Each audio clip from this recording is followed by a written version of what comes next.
All right, here we go. Let me go through the feral basics. So there's two different feral specs. I'm playing... This is an easier spec than I'm playing. You can play Blood Talons too, and Blood Talons is for sure really good. And I think maybe if you play Blood Talons to absolute perfection, it'll be a little bit better. But it's not as good as people make it out to be. I've tried both, and it's a little bit situational. I think Blood Talons has a slight edge, but I'm not even convinced that it does, to be honest with you. This is a little bit better, maybe.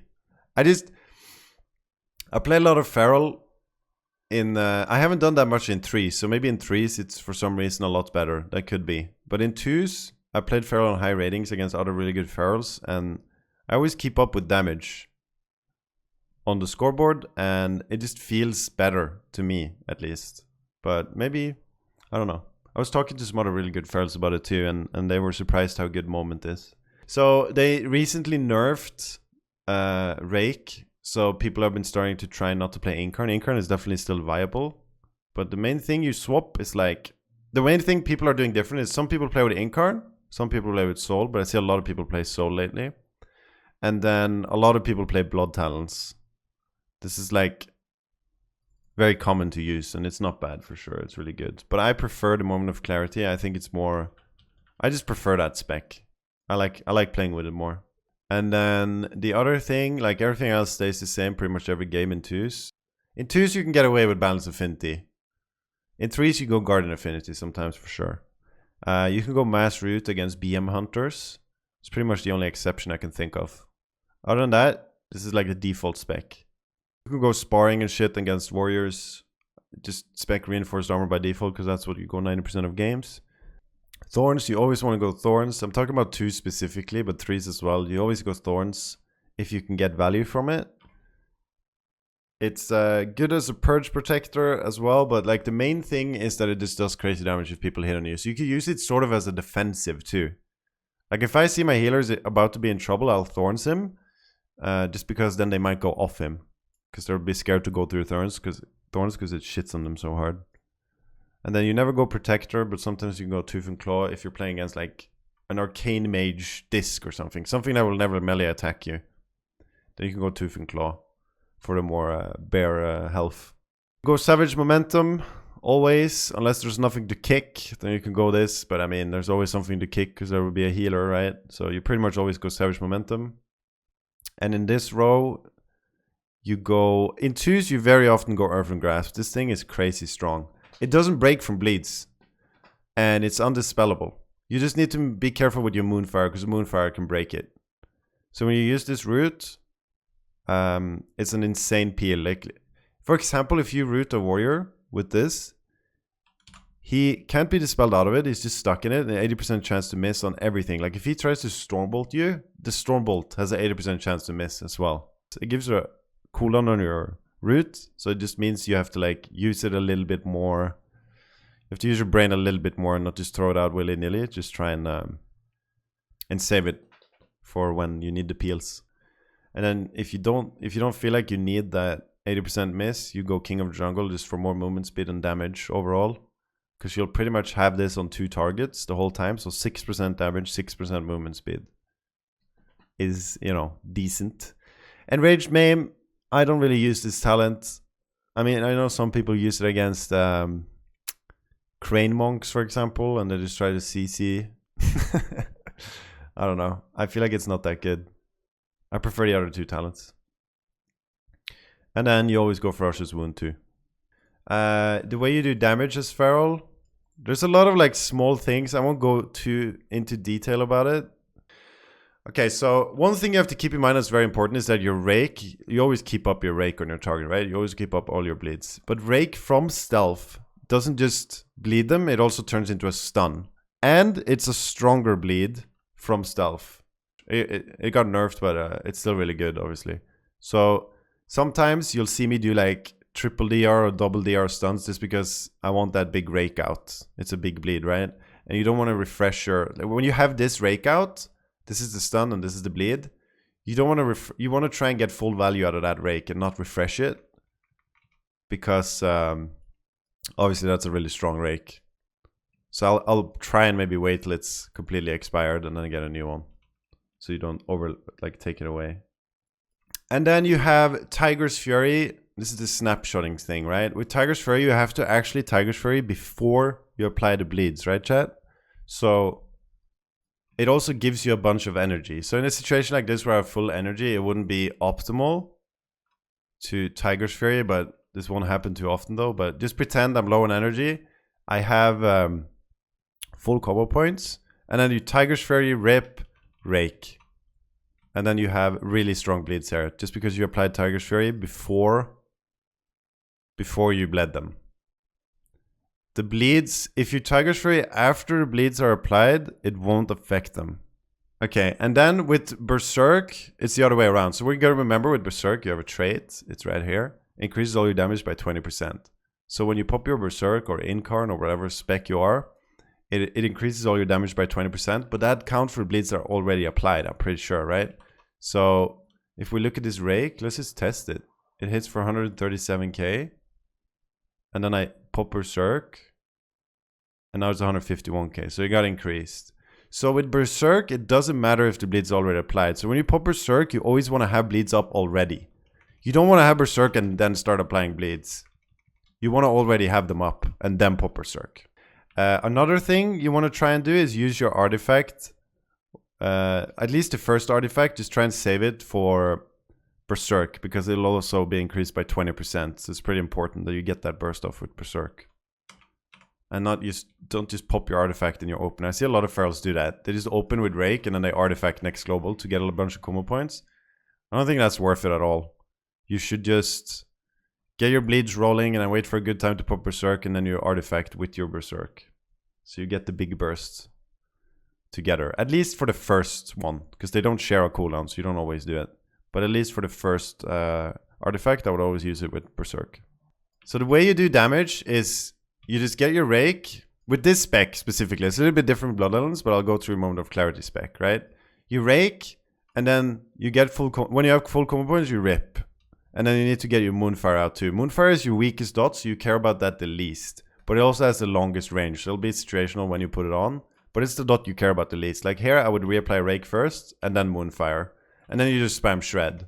Full combo points, Bite. What you gotta remember with Ferocious Bite, since now I have all the bleeds, I'm gonna Bite, right? And Bite also, by the way, refreshes the duration of Rip.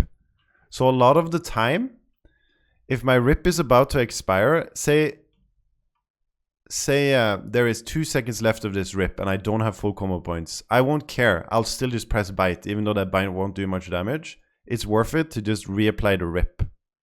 You know what I mean? Like if I'm running towards a warrior here, 2 seconds left, I'll just, Bite, full Rip again. That is worth it. You don't need full combo points. You just want to keep the bleeds up. That's priority number 1. So you keep those bleeds up and then you Bite. What you also got to remember about Bite is that it does more damage the more energy you have, up to 50 energy. Sometimes you'll see me, I'll be full combo points. Hold on, let me just spend some energy. And then I really want a big Bite, so I'll wait till I'm 50. So it'll do more damage. Yeah, the main priority is always keeping dots up on 2 targets. So that's why you Bite like that. You always want to keep dots on 2 targets. That's how you play Feral in 2s 99% of the time, right? So I'll do this, Moonfire, and then spam Shreds. Get my bleeds up. And then I go to the next target and bleed them too. And then when you get a clear casting proc, you can Thrash. The numbers with this is a little bit weird because of a trait. So it actually is RNG if it's worth it to Thrash or not. I often do it just because I like doing it. So it's always worth it when you have a clear casting proc to Thrash on 2 targets. That'll always be worth it. It'll be better. But on 1 target, it's RNG because of Shadow Trash. I think it is. Yeah, if this procs, it's worth it. If it doesn't proc, it isn't worth it. I think that's how it was last time I checked. But it's fine to just spam Shreds. You can just spam Shreds on 1 target. You don't have to keep Trash up. You don't have to worry about that. You can just, when you get a clear casting, you'll Trash if there's 2 targets like this and get it on both, and then it's worth it for sure. But on 1 target, you can just spam Shreds if you want to. That's fine. Okay, so I'll show you like the standard opener you want to do as a Feral, the most efficient opener when you play this spec. So what you want to do is you go in stealth and then you Rake. and then you Moonfire, and then you shred clear full comp points. Then you Tiger's Fury, rip, go to the next target, and then you get full bleeds on them as well. Like this. Now I have Tiger's Fury bleeds on both targets. Right? So then you go back to this guy, and you have Tiger's Fury bleeds still, and you just stun him, and you go ham. This is a good opener. Tiger's Fury bleeds on both. If you're efficient in the opener, you have time to apply rip on both targets with Tiger's Fury. So you get the big rake from stealth on your main target. Tiger's Fury rip. Get the Moonfire up too. And then you go to this target. Tiger's Fury rip. Now you have really strong dots on both of them. That's a good opener. That's how you do every opener if you can. Oh, and another thing that's important is obviously you want to try and use your Tiger's Fury before you kick. Because your kick, if you land it, resets your Tiger's Fury cooldown. So sometimes you just press it and then you kick and then you get a new one. And then you just wait for this one to be over and you can use the other one right away, right? Obviously, that one makes sense. Just that's a little thing to remember.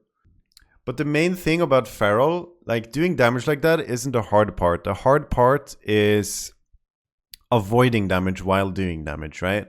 Getting the damage out isn't that hard, but if you there's a lot of classes that just completely shit on you if you let them be on you. This is probably the most overpowered talent in 2v2.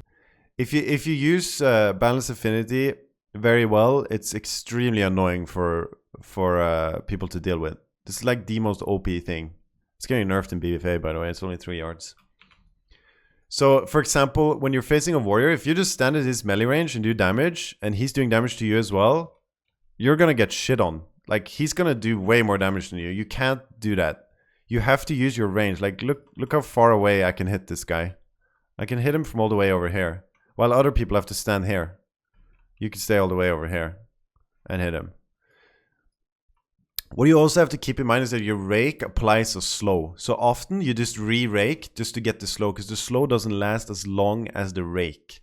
So when, for example, you're kiting a warrior, you'll be raking early just to get a slow on him so you can kite him while doing damage like this. Like, you'll see me running like this all the time with warriors and keep distance and PvE while they're just waddling after me.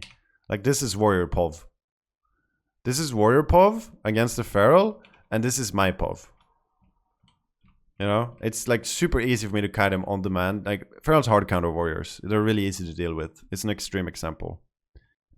So you just want to always make sure, and then make sure you get away from him right away. Don't even try and, like, whenever I know I'm going to eat a lot of warrior damage because I want to go offensive on their ass, I'll often just wall. I'll be like, I want to wall so I can stay in there because I know he's going to eat me alive.